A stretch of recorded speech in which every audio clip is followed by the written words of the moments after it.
தேவன் பரிபூர்ணத்தின் தேவன்னு சொல்லி நம்ம ஒரு மெசேஜ் தான் நம்ம இன்னைக்கு பார்க்க போறோம். நம்ம பார்த்தோம்னா நம்மளுடைய அனுதின வாழ்க்கையில நம்ம பல பல தேவைகள் நம்மளுக்கு காணப்படுகிறது. எல்லாருக்கும் ஒவ்வொரு தேவைகள் உண்டு, அநேக காரியங்கள் உண்டு, அநேக தேவைகள் உண்டு. அதனால நம்ம நிறைய தேவைகளோடு கூட ஒவ்வொரு நாளும் நம்ம கடந்து போயிட்டு இருக்கோம். கர்த்தர் அந்த தேவைகளை சந்திக்கிற கர்த்தரா இருக்கிறாருன்னு சொல்லி நம்ம இந்த மெசேஜின் வழியாக நம்ம பார்க்க போறோம். நம்ம பார்த்தோம்னா மனிதனை தேவன் படைக்கும் பொழுது, மனிதன் படைப்பதற்கு முன்னமே தேவன் எல்லாவற்றையும் செஞ்சாரு. ஆதாம் ஈவ் இந்த உலகத்துக்கு வருவதற்கு முன்னமே அவர் என்ன செஞ்சாருன்னா அவங்களுக்கு தேவையான எல்லாவற்றையும் உண்டு பண்ணிட்டு தான் அவர் மனிதனை உண்டு பண்ணினாரு. அதுல இருந்தே நம்மளால தெரிந்து கொள்ள முடியும் தேவன் எவ்வளவாய் நம்மளை நேசிக்கிறாரு. நம்மளுக்கு உண்டான எல்லாவற்றையும் தேவன் கொடுக்கிற தேவனா தான் நம்மளுக்கு இருக்கிறாரு. பிலிப்பியர் 4:19 பார்த்தோம்னா, என் தேவன் தம்முடைய ஐஸ்வர்யத்தின்படி உங்கள் குறைவுகள் எல்லாம் கிறிஸ்து இயேசுக்குள் மகிமையில் நிறைவாக்குவார்னு சொல்லி வசனம் சொல்லப்படுகிறது. நம் குறைவோடு இருப்பது தேவனுக்கு விருப்பமே கிடையாது. நம்ம எப்பொழுதுமே நம்மளுடைய கையிட்டு செய்கிற எல்லா காரியங்களிலும் நம்ம ஆசீர்வாதமா இருக்கணும்னு தான் தேவன் விரும்புகிறாரு. லூக்கா 5:5-6 வசனங்கள் நம்ம பார்த்தோம்னா, சீமோன் பேதுரு என்ன சொல்றாருன்னா, இயேசுவை பார்த்து, ராம் முழுவதும் நாங்கள் பிரயாசப்பட்டும் ஒன்றும் அகப்படவில்லை, ஆகிலும் உம்முடைய வார்த்தையின்படியே வலையை போடுகிறேன் என்றான். அந்தபடியே அவர்கள் செய்து தங்கள் வலை கிழிந்து போகத்தக்கதாக மிகுதியான மீன்களை பிடித்தார்கள் சொல்லி நம்ம பாக்குறோம். அவங்க ரா முழுவதும் போய் அவங்களுக்கு எதுவுமே கிடைக்கல. ஆனா இயேசு சொன்ன வார்த்தையை கேட்டு பேதுரு போனதுமே அந்த வலை கிழிந்து போகிற அளவுக்கு தேவன் அவங்களை ஆசீர்வதிச்சிருக்கிறாரு. நம்மளுடைய வாழ்க்கையில நம்ம தேவன் சொல்கிறத நம்ம கேட்கிறோமா, நம்ம அவருடைய ஆலோசனை படி எல்லாம் நம்ம நடக்கிறோமான்னு சொல்லி நம்ம எப்பொழுதுமே சிந்தித்து பார்க்கணும். பேதுரு இங்க தேவன் சொன்னதுமே அவருடைய பேச்சை கேட்டு அவர் கடந்து சென்றாரு. கிறிஸ்து இயேசுடைய வார்த்தை கேட்டு அவர் போனதுனால அவருடைய வலை கிழிந்து போகிற அளவுக்கு தேவன் அவருக்கு ஆசீர்வாதத்தை, அவர் போட்டு நிறைய மீன்கள் கிடைத்ததுன்னு சொல்லி நம்ம பாக்குறோம். தேவனுடைய சித்தத்தின் படியாக, தேவனுடைய ஆலோசனையின் படியாக நம்ம கால் எடுத்து வைக்கும் போது நம்மளுக்கு எல்லா காரியங்களும் ஆசீர்வாதமாய் தான் வரும்னு சொல்லி நம்ம பாக்குறோம். யோவான் 2:7-8 வசனங்களை நம்ம பார்த்தோம்னா, ஒரு கல்யாண வீட்டுல திராட்சரசம் குறைவுபட்டிருந்தது. இயேசுவும் சீஷர்களும் அங்க அழைக்கப்பட்டிருந்தாங்க. இயேசுவோட தாய் சொல்றாங்க, இங்க திராட்சரசம் குறைவா இருக்குன்னு சொல்லி. அப்ப ஆண்டவர் அங்க என்ன செய்யறாருன்னா, சாதாரண அந்த தண்ணீரை எடுத்து திராட்சரசமா அவர் மாற்றாரு. ஒரு திராட்சரசம் செய்யறதுக்கு மேக்சிமம் ஒரு 1 இயர் ஆவதும் நல்ல ருசியான திராட்சரசம் செய்யறதுக்கு டைம் எடுக்கும். ஏன்னா ஒரு மாசத்துக்காவதும் நம்மளுக்கு தேவைப்படும் ஒரு திராட்சரசம் செஞ்சு வர்றதுக்கு. ருசியான திராட்சரசம் செய்யணும்னா 1 இயர், ரொம்ப அதிகமான நாட்கள் அதுக்கு தேவைப்படும். ஆனா இங்க இயேசு என்ன செய்யறாருன்னா, அவருடைய வார்த்தையினால அந்த தண்ணீரை திராட்சரசமாய் அவரு மாற்றுகிற தகப்பனாய் இருக்கிறாரு. ஒரு சாதாரண ஒரு தண்ணீரை வைத்து அவர் திராட்சரசமா இன்ஸ்டன்டா அவர் மாத்திருக்காரு. அவருடைய வார்த்தை அவ்வளோ வல்லமை உள்ள வார்த்தையாய் இங்க இருக்கிறத நம்ம பார்க்க முடியும். நம்மளுடைய வாழ்க்கையில நம்ம நினைப்போம், காலம் கடந்துருச்சு, நாட்கள் எல்லாம் முடிஞ்சிருச்சு, இது அப்ப செஞ்சிருந்தோம்னா நம்ம எவ்வளவு ஆசீர்வாதமா இருப்போம், நம்ம இந்த டேஸ் எல்லாம் நம்மளுக்கு கடந்து போயிருச்சேன்னு சொல்லி நம்ம வேதனையோட கூட இருந்தோம்னா, இன்றைக்கு தேவன் நம்மளிடத்துல சொல்றாரு, உங்களுடைய குறைவுகளை ஆண்டவர் நிறைவாக்குற தகப்பனா தான் நம்ம மத்தியில இருக்காரு. நம்ம வேஸ்ட் பண்ண எல்லா டேஸும் தேவன் இனி என்ன செய்வார்னா, நம்ம விசுவாசத்தோடு கூட அவரை நோக்கி பார்த்தோம்னா, அவர் அந்த தண்ணீரை எப்படி திராட்சரசமா மாற்றினாரோ அதே போல நம்மளுடைய குறைவுபட்ட காரியங்கள், நம்ம மிஸ் பண்ண எல்லா காரியங்களும் அவர் சீக்கிரத்துல அந்த திராட்சரசமாய் மாற்றினது போல அற்புதத்தை அவர் செய்கிற நல்ல தகப்பனாய் நம்ம மத்தியில் அவர் இருக்கிறாரு. மத்தேயு 14:19-20 வசனத்தை நம்ம வாசிச்சோம்னா, அப்பொழுது அவர் ஜனங்களை புல்லின் மேல் பந்தி இருக்க கட்டளையிட்டு அந்த 5 அப்பங்களையும் அந்த 2 மீன்களையும் எடுத்து வானத்தை அண்ணாந்து பார்த்து ஆசீர்வதித்து அப்பங்களை பிட்டு சீஷர்களிடத்தில் கொடுத்தார். சீஷர்கள் ஜனங்களுக்கு கொடுத்தார்கள். எல்லாரும் சாப்பிட்டு திருப்தி அடைந்தார்கள்.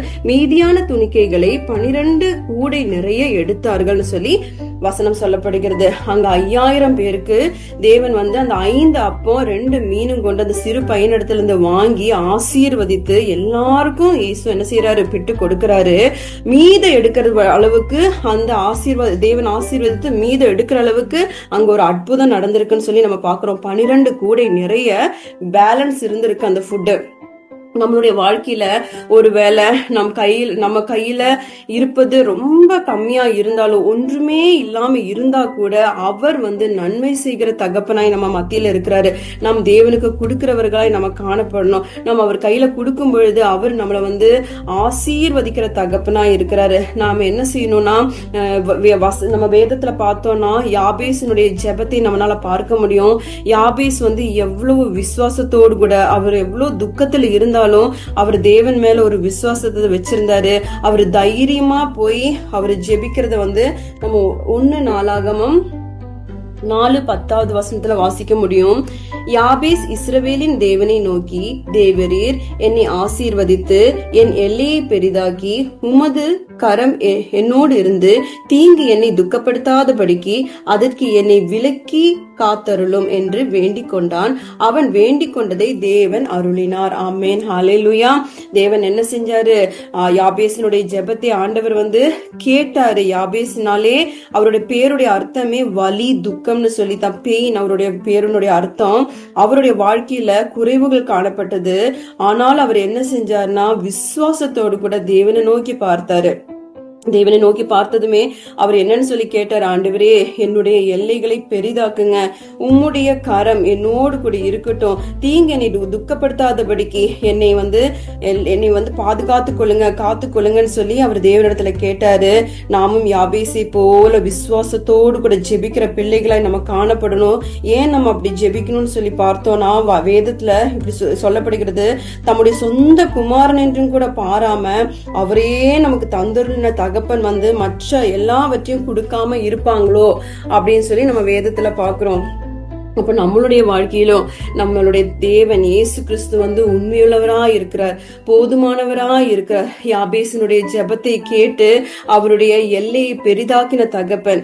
யாபேசினுடைய வாழ்க்கையில எவ்வளோ ஒரு துக்கமான ஒரு சூழ்நிலையில இருந்ததுனால அவர் அந்த வலியோடு கூட தேவனை நோக்கி அழைத்திருக்கிறாரு.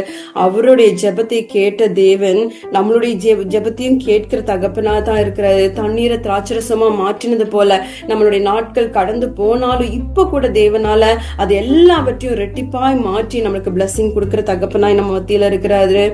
முழுவதும் பிரயாசப்பட்டும் அந்த படகை நிரப்ப முடியாம இருந்த பேதுருடைய வாழ்க்கையில தேவன் அந்த வலை கிழிந்து போற அளவுக்கு தேவன் ஆசீர்வதிச்சிருக்கிறாரு. அது மட்டும் இல்லாம 5 அப்போ 2 மீனும் கொண்டு 5000 பேரை போஷித்த தகப்பன் நம்ம மத்தியிலும் இருக்கிறாரு. நம்மளை கொண்டு நம்ம அநேகருக்கு உதவி செய்கிற கரங்களாய் தேவன் நம்மளை எடுத்து மாற்றணும். நம்ம மற்றவங்களுக்கு உதவி செய்யும் பொழுது தேவன் இன்னும் நம்மளை ஆசீர்வதிக்கிற நல்ல தகப்பனா இருக்கிறாரு. நம்ம ஜெபிப்போமா?